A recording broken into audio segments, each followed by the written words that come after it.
Φτιαγμένο για 6x6 ταμπακάκι.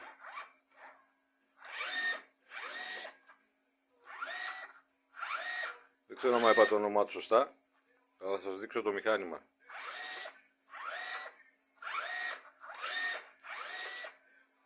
Δοκιμασμένα. Λοιπόν,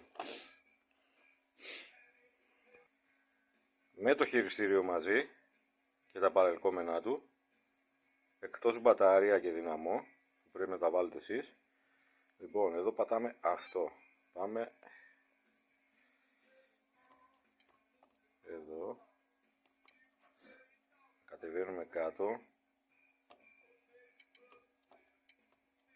πάμε εδώ, channel 1, κανάλι 1, δουλεύει μόνο το 1 στο κανάλι 1, κανάλι 2 δουλεύει το δεύτερο. Λοιπόν, τι γίνεται τώρα εδώ?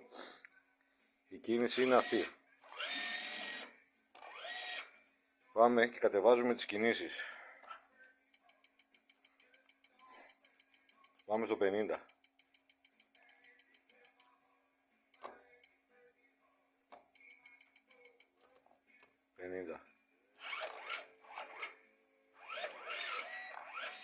Το ένα το κάναμε 50, πάμε δίπλα και πάμε και κάνουμε και 50 και αυτό.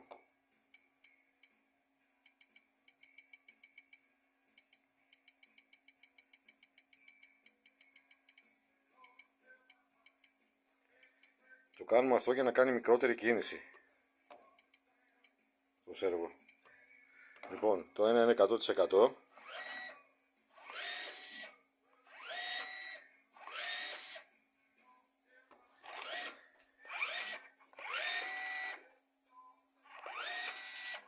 Βλέπεις το ένα που είναι 100% κάνει μικρότερη κίνηση. Το άλλο είναι 100% κάνει μεγαλύτερη κίνηση. Και στο 100% θα σας ζουμάρει καλά. Στο 100% εδώ πάμε κάτω με το κουμπάκι αυτό και στο 100% μπορεί να γίνει 120%, δηλαδή να κάνει μεγαλύτερη κίνηση από ό,τι έκανε.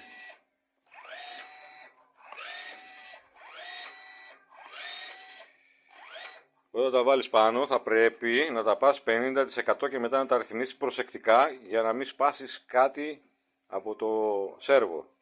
Γιατί άμα δώσει παραπάνω πίεση και δώσει σμπρώξει παραπάνω εδώ και βρει μεγαλύτερη αντίσταση από ό,τι αντέχει, λογικά θα γίνει ζημία. Οπότε για να αποφύγουμε τη ζημία θα πρέπει να πας εδώ που σου έδειξα και να τα κάνεις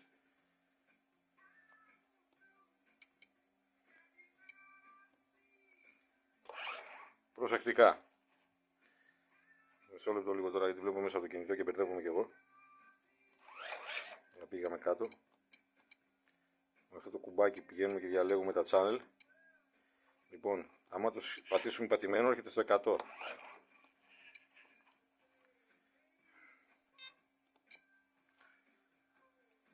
Αυτό τώρα εδώ όμως για να γίνει θα πρέπει να πατήσετε, για να το δεχτεί το χειριστήριο θα πρέπει να πατήσετε παρατεταμένα αυτό.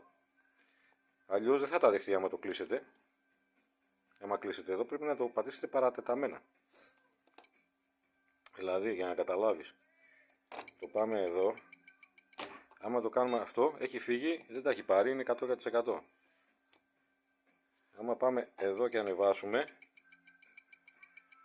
και δεν πατήσουμε παρατεταμένα αυτό εδώ, οπα, πάλι το... Καλά το χειριστήριο μου είναι λίγο παλιό βέβαια και λίγο τα κουμπάκια του γαλιούνται.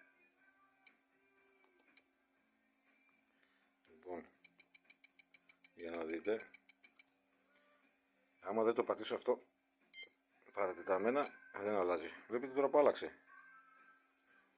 Δεν θα κρατήσει λάδι τις λειτουργίες που βάλατε. Οπότε ξαναπάμε πάνω. Εδώ. Πατάω αυτό να έρθει στα αρχικά. Το 100% δεν το χρειάζεστε να ξέρετε. Είναι υπερβολή. Πρέπει να ξεκινήσετε το 50%. Και να ρυθμίσετε πόσο θα τραβάει. Θα βλέπετε τον ημάντα πόσο το τράβηξε. Γιατί τραβάει καμιά φορά και τον άξονα. Βλέπεις ότι το λυγίζει τον άξονα που είναι πάνω οι τροχαλίες. Αυτά από μένα. Για περισσότερες πληροφορίες 6977 387 410 Σωτήρης. Ευχαριστώ.